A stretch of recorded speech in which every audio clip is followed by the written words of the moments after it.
cerah. Kasih aja semua. Setuju kau ya, jangan macam-macam lagi, jangan BUMN-mu aja sedikit. Jadi begitulah suasana persahabatan ini. Kita nyari solusi yang terbaik untuk negeri ini. Jadi rapat untuk evaluasi, saya banyak progres yang jalan dan kita apresiasi terhadap hari. This is your project.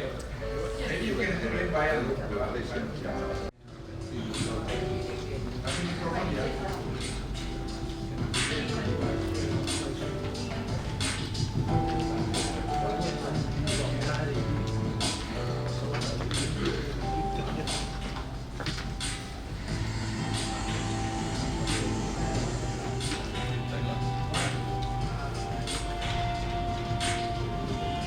Malaysia is located at QVM is Malaysia Air Force Airport.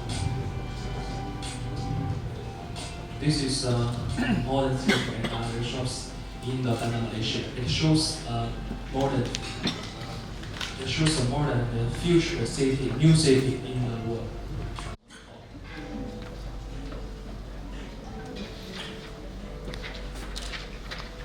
With the shopping mall and the whole environment,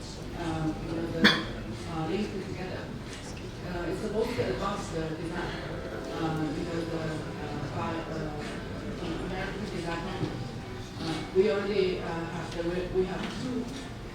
railways from KL to the Johor, and another way linked with the other states as well.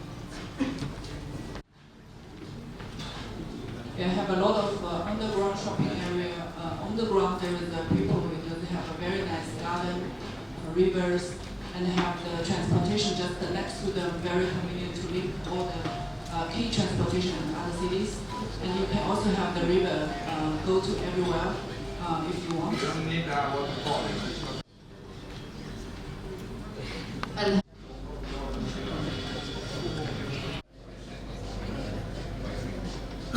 so there is a difficulty to see the traffic.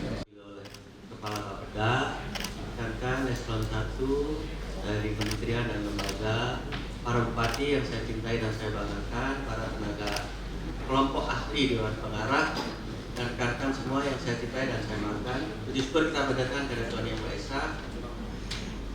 Kita dapat bertemu untuk kedua kalinya rapat Dewan Pengarah yang diperluas ini. Jadi kalau pidato singkat saya ini saya beri judul aja, momentum. Terutama saya tujukan untuk rekan-rekan bupati di sini. Kejadian seperti ini, opportunity seperti ini untuk Danau Toba belum tentu bisa terulang lagi. Oleh karena camkan betul-betul rekan-rekan bupati, ada 8 bupati di sini dan masyarakat Danau Toba. Sekarang oke lah. Berpikir seorang pemimpin itu harus dari ujung. Kita mempunyai kesempatan untuk menciptakan mahakarya. Nah, rekan-rekan bupati, Anda nanti akan diingat sebagai apa? Kalau saya mau berterus terang, Anda punya Pak Luhut di sini. Tolong camkan betul. Jangan waktu yang hanya tinggal 3 tahun lebih sedikit ini kita sia-sia. Saya ulang ya, belum tentu terulang lagi. Ini mungkin hal yang paling kritikal yang harus saya sampaikan langsung ke apa yang terjadi nanti di tahun 2019. Seperti yang kita janjikan, Danau Toba itu akan menjadi destinasi wisata kelas dunia. Itu yang saya janjikan. Kalau jumlah wismanya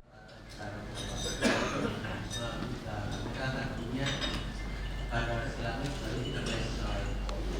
Kalau tidak internasional, tidak bisa. Kita akan beri akses darat yang bagus, kita beri akses laut. Tapi basic utilities lain, utilities itu.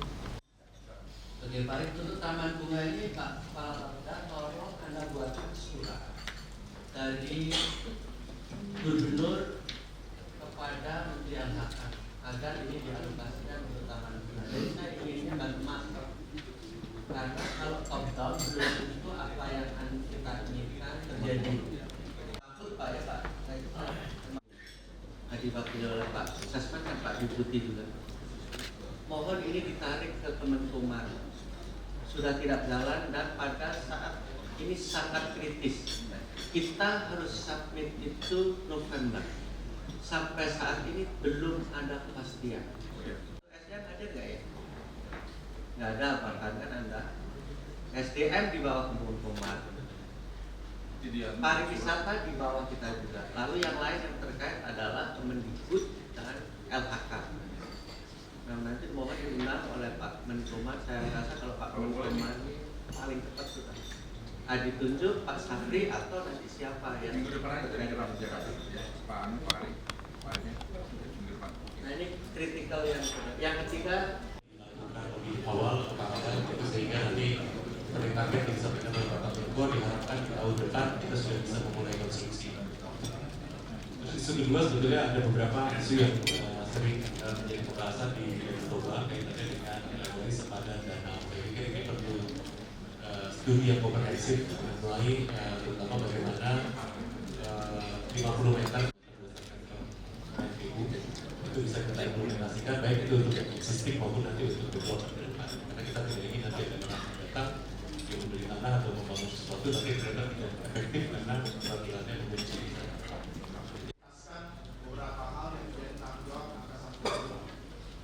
Satu yang kita akan tuntaskan adalah selesai runway dari 2.650 meter. Dan kemudian selanjutnya akan disusul dengan overlay dan pelebaran landasan menjadi 45 meter yang sekarang 30 meter. Kedua, bulan Juli ini kita pastikan terminal sudah selesai karena desain awal terminal adalah desain domestik dan sesuai dengan batas Februari 2017 diputuskan untuk berubah menjadi internasional. Kita akan memodifikasi secepatnya dan diperkirakan Agustus modifikasi itu akan selesai dengan desain domestik dan internasional.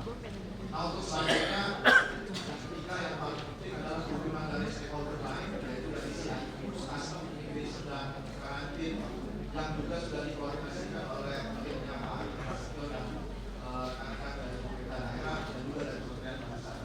Kemudian Pak, terima kasih. Dekat kau belepotan gitu. Saya mohon nih kampung saya ini orang Batak Jawa. Kenapa Pak? Karena kau orang Jawa lebih paten. Kalau kau bikin itu yang benar, karena saya dari sana waktu yang lalu, kerjanya menurut saya kurang rapi.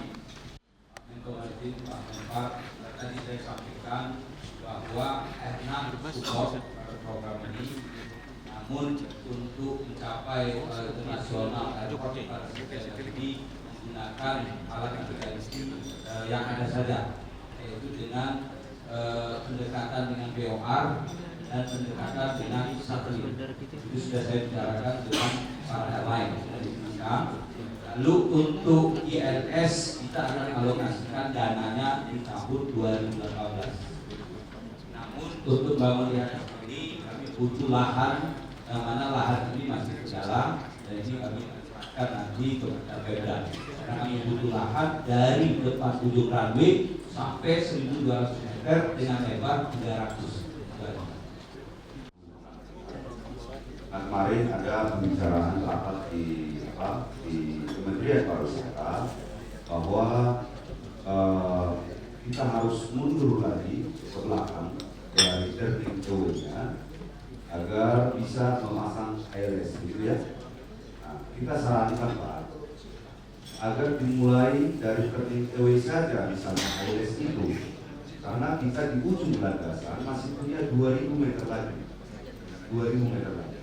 Nah, waktu itu ada perkembangan bahwa katanya apron 2 akan kena apron 2 kalau ILS-nya itu dimulai dari turning away sini 300 meter apron 2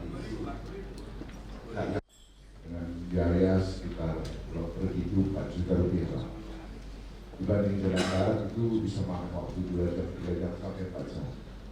Jadi alangkah idealnya kalau dermaga di Dongeng itu kita rehabilitasi kembali, memang sudah ada tapi tidak dipakai supaya diperbaiki agar tadi pagi bisa langsung duduk. Kemarin kami belum itu Pak, tapi sama Pak Ari dan kami berdua. Nah, dan kedua di Tongeng itu sebelah kiri ada Biso-Biso Pak. Gunung Biso itu sering kebakaran, ada musim kemarau Pak Menko. Jadi perlu harus dibuat sekat. Karena ke atas bukit si Biso-Biso itu bisa Mananggara itu sangat bagus sekali. Itu harus dibuat sekat.